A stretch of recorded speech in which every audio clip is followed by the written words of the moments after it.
Hello, my lovelies. Happy Friday, friends. Welcome in to What About This, an extension of the Eighth and Grace podcast, where we are going to chat just enough to get us through lunch. Not an entire meal, but a bite sized snack, if you will. Think about this as a bestie convo to keep us going through the rest of our day. Are y'all ready? Let's go. Hey, friend. Welcome back to What About This. It is so hard for me sometimes to say, hey, friend. I don't know if it's just because the Tennessee girl comes out in me, but I just feel like I'm supposed to say, hey, y'all. Either way, I'm so thankful you're here with me. Now, off the cuff corner of the Eighth and Grace podcast, where the tangents are holy, the rants are real, and the leftovers are honestly the best part. This is where we spill the tea that didn't make it to Tuesday. Say the things we're not always sure we can say out loud, but probably need to, and you know your girl's going to. It's tender, it's yappy. Sometimes it's just a rant, sometimes it's a ramble, and sometimes it's just a whole it is a whole ramble. Who am I even kidding? It's always rooted in grace. And think of these episodes like the voice memos that I'm sending to you, all my best friends, the ones that start with, okay, wait, what about this? So pull up a chair, prop your phone on the bathroom sink if you need to, if you're putting on your makeup, and let's talk about it. Because, friend, there's always one more thing to say, and this is the space for it. So, this is the corner of Eighth and Grace where we get real, we get raw, and talk about the things that you won't probably hear me say on a polished stage. So, this morning, I'm sitting in the quaintest little Airbnb in Florida 4 days after getting back from Denver. Y'all drove home from Charlotte after pouring out and getting poured into, and now here I am. My bags, they were unpacked and repacked, and I don't know how good I repacked them, but they're here. You know how are you like me? Like anytime you go somewhere, you feel like you leave something out, I don't know. I don't make a list or anything, and I should. Dan told me after this most recent trip to Denver that I'm going to need to make like a spreadsheet and like count out my days and what we're going to be doing and how many outfits I need to take because y'all, it was okay. First of all, we just need to give it up for Dan. Like, I hope he can hear y'all clapping, virtually clapping for him right now. We had, so he has this really big suitcase that's for checking in. Like, if we're all going to pack in it together, we had that and it was full of my clothes, but my books too, to be like fair. And then we had my like roller bag that I normally take on the plane, but had to check in too. And then we had his duffel, my carry on, and then I had my podcast equipment. So y'all, he was rolling down the airport and we didn't have a direct flight to Denver. So we had to make some stops, some layovers, and he had to carry or like roll both of those suitcases, both duffels, and all I had was just like my two little cases, a little hard case and a soft case. And I felt so bad. But then he told me we were on our way back home from Denver, and he was like, look, I love you, but I am not going to be able to continue to be your pack mule on these vacations. Like, I'll carry your stuff, and he does always. But can we try to get this in like all on carry on and not have to check in these bags, especially no shade to like Southwest, but now that bags don't travel free and you have to pay for them, that's a whole thing right there. But not only that, it's extra. It takes time and it's heavy. And when you're having to get on like trains and trolleys and this and that and go up and down and these escalators, like I know it was a lot, but anyway, I just want to say I'm thankful for him. I probably don't do that near enough. And now he just got some recognition, right? Like out on the air, and that's a big deal. So I let's go back to what I was even talking about. My bags, they're unpacked, they're repacked. This time, since I was solo, they are not packed like they were for Denver. My heart's full, but my body is a little tired, y'all. And my notes are spread out all over this house. Like it looks like a notebook just blew up. Got a robe on the hook, but I also have a whisper in my spirit that says, I've entrusted you with this. And I do not take this lightly, y'all. I'm speaking at the Open Cup Collective. It's a women's conference this weekend, and I'm undone, but like in all the best ways. So the little voice memo is me inviting you into the tension between the pouring and the prepping, the preparing between obedience and overflow, between being the vessel and also the offering. Entrusted me. Like, that's what I heard this little voice say. Have you ever felt like that when God has entrusted you to something and the magnitude of the heaviness of that? You want to carry it, you want to steward it well. Does it scare you? Like, I may be, but nah, your girl's gonna just trust God because it's not about me, right? It's not about us. But it's a word I've been sitting with because it's easy to say yes, right? It's easy to feel yes when you feel strong. But what about when you feel tired or when you feel weak? And we know He's our strength, right? In our weakness, He's our strength. But it's easy to give a yes in the moment when you feel strong, right? And I'll just let you know. Like, if this is Confession Friday, like, this is just best friends, right? So this is confession convo. I may be the queen of canceling plans. Do I like to cancel plans? I don't think that's the thing. I don't know, maybe it is. But making plans sounds amazing, like, when I'm doing it. And I am full on, like, both feet in, 10 toes down, like, standing on business. I'm ready to do it. Yes, I want to have coffee. Yes, I want to go on the girls' trip. Yes, I just want to hang out. And then when it's time, like, what is it that's that voice inside me like, "I just wanna stay home." I don't know, and I don't wanna be that way. Is anybody else like that? Could y'all just make even if you don't comment on these episodes, could you just make a comment today to be like, "Yeah, girl, it's just you," or "No, honey, I feel you." But anyway, what about when you feel spent? Back to focus, right? I'm focused. I'm focused today. I'm focused, laser focused. What about when you're still wringing out that last assignment? Like, that's what I feel like I'm doing. I'm still wringing out my last assignment, still catching my breath from the last yes. And then what about when you're not sure if you have anything left to say? I know that probably sounds like a hard thing. And you're like laughing because you're like, yeah, whatever, girl. You're an overshare. You always have something to say. But he keeps inviting you to speak. And there's a holy weight to being handed a mic. There is a holy weight to being handed a mic, to walking into a room that's been prayed over, to showing up with less of you and more of him. And honestly, to be real, this time I'm tired. I'm physically tired. We are post COVID. We spent that 10 days at the beach for the 4th of July. And in between 4th of July and going to Tennessee, and then going back home, going to Charlotte and to Denver, and then back to Charlotte, we had COVID. There was a stretch where we had COVID. And for 13 days, I had symptoms. But y'all, one of the most beautiful things happened at our seminary intensive. We were sitting in class. Okay, first of all, we were sitting in class or let's just back that up for a minute. I was walking into the school. Dan was letting me out of the Jeep. I was walking into school and my dear precious friend Laura Ann walked up to me and she was just like, "Are you okay? You do not look okay. We need to pray for you." And in all honesty, I had just got done telling Dan on the way from our Airbnb there in Denver to school that I didn't know if I should go to class that day or if he should take me to the ER. Like, I'm just being serious. It was day 11 post COVID, and I had the craziest headache, y'all. My throat was so sore.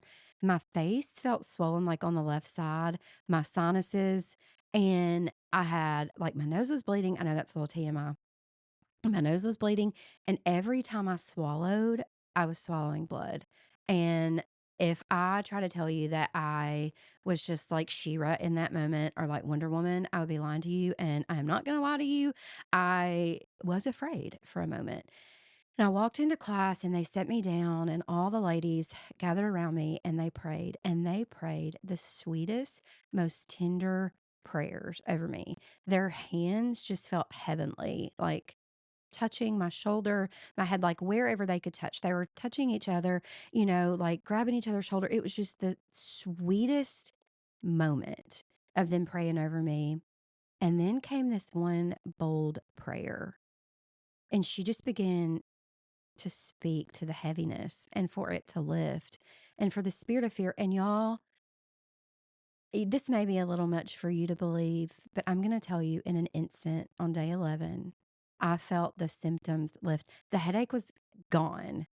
I'm not just saying that to you. The headache was gone. The pressure in my face was gone. And I instantly started crying. I got up when they were done praying for me, and I walked to the bathroom, and I looked in the mirror and I said, God, thank you so much. For the prayers of the righteous truly do availeth much. Thank you for this tender moment and for letting their prayers touch your heart. And thank you for this healing. Now, I had some symptoms of COVID still for 2 more days because I said I had symptoms for 13 days. But in that moment, I was no longer swallowing blood. My nose wasn't bleeding. It was the most beautiful act of worship and healing that I have ever seen. But I'm still experiencing these feelings of exhaustion from it. And it could be because I have been jet set Sally. I'm not sure what it is. I'm just saying that it's just like a holy exhaustion. I'm just tired and I know who I need to rest in. But to be real, today I'm tired. I'm stretched, but yet y'all, I'm so expectant. I'm stretched, but I'm expectant. Like this wild hope is just roaring within me. And there's also like a kind of sacred ache in this. When you're sore from the good kind of growth, your spirit's been running sprints, but your soul is still steady. That's kind of what I'm feeling. I have felt it all this week. The undoneness, the butterflies, the need to hide away with him before stepping up again, which is right where I am this morning. That's what I was going to lead that up to. I'm staying in an Airbnb by myself on the edge of Florida. I'm going to sit out at the pool today. I'm truly going to sit at his feet and just listen to him minister to me because it's one thing to ask God to speak to you, but it is another kind of intensity for me. It is just it's a holiness. It is a sacred stewardship when you're asking God to give you a word, to speak to you, to speak through you into others' lives, that they may see him or feel him or know him when they see you and feel that through you. And maybe maybe that's the secret. Maybe I'm just saying all this out loud and talking to you all because I needed to hear that this morning. Maybe I'm thinking that this is for you, my friends, and I'm sitting here on the edge of, wow, this is for me. You never really step up to speak. You bow low and you let him speak through you. And that's the theology of trusting, right? He qualifies who he calls. Do you remember? And I know you do, but I'm just thinking about this right now as I'm literally walking through this with you all in my head. I've closed my eyes and I'm just literally seeing this in my head as I talk to you. So I told you this may just be a whole ramble today, but I'm so thankful you're here with me in the ramble. But Moses stuttered and he second guessed himself too, but God still called him, right? God still used his humble yes. And maybe even in the beginning, Moses' yes was just like, okay, I think so. And what about Esther? You remember Esther? She didn't feel ready, but the moment was made for her. And Mary, she carried the word, but her qualification was yes. Her only qualification was her yes. Have you ever thought about that? I don't know that I have until this morning. So here's what I'm learning. He doesn't wait for you to feel impressive. He just asks for your willingness. Because God, when he entrusts you with something, he's already gone before you. And the room is already full of his presence because he's omnipresent. He's already there. He's already gone before us. He's already been behind us. He's already around us. He is within us. And for the woman listening this morning who feels called but undone, this is for you. You don't have to have the loudest voice in the room, and you don't even have to be the loudest in the room. You don't have to have the most polished words. You can even stumble over your words. And you don't have to prove your worth with performance. You just show up and be willing to just show up as the vessel, show up as the offering, and show up as the daughter he already chose. Because he's not asking for perfection, he's asking for presence, yours and his. mine and his, our presence and his. And I just pray that may you pour out what's been poured into you, and may you speak with holy authority and tender humility in whatever situation you're in. And may you remember, you're not just carrying a message, you're the messenger. He is the message. So here's what I'm whispering to myself right now, and maybe you need it too. Maybe this entire little ramble has been because we just needed to hear that whatever you're walking into today, whatever you've been praying about, whatever you've been scared about, you don't have to feel ready. You just have to be willing. He entrusted you with the moment. And in this moment, he trusted me with this mic and this message. Not because you're the most polished, but because you're the most postured. Your heart is postured in humility and humbleness before him, and you are willing, open, and present. Okay, so that just really got deep. Like, I was trying to, our what about this on Fridays? Like, I really want us to be tender and lighthearted. And some days your gal just goes deep. Like, I just can't not help it. But let's have like a little more lighthearted wrap up. Let's think. Okay, wait a minute. Let me just think about something. Let's do some poolside reflection, and we can even talk about what's in my bag. Is that how we want to close? Okay. I'll tell you what's really happening right now in this present moment after that little moment of weightiness. I got my iced coffee. She's sweating beside me. Actually, it's a brown sugar shake and espresso with some brown sugar cold foam if you needed the deets, and a hot lavender latte because your gal is the queen of 2 drinks on tap.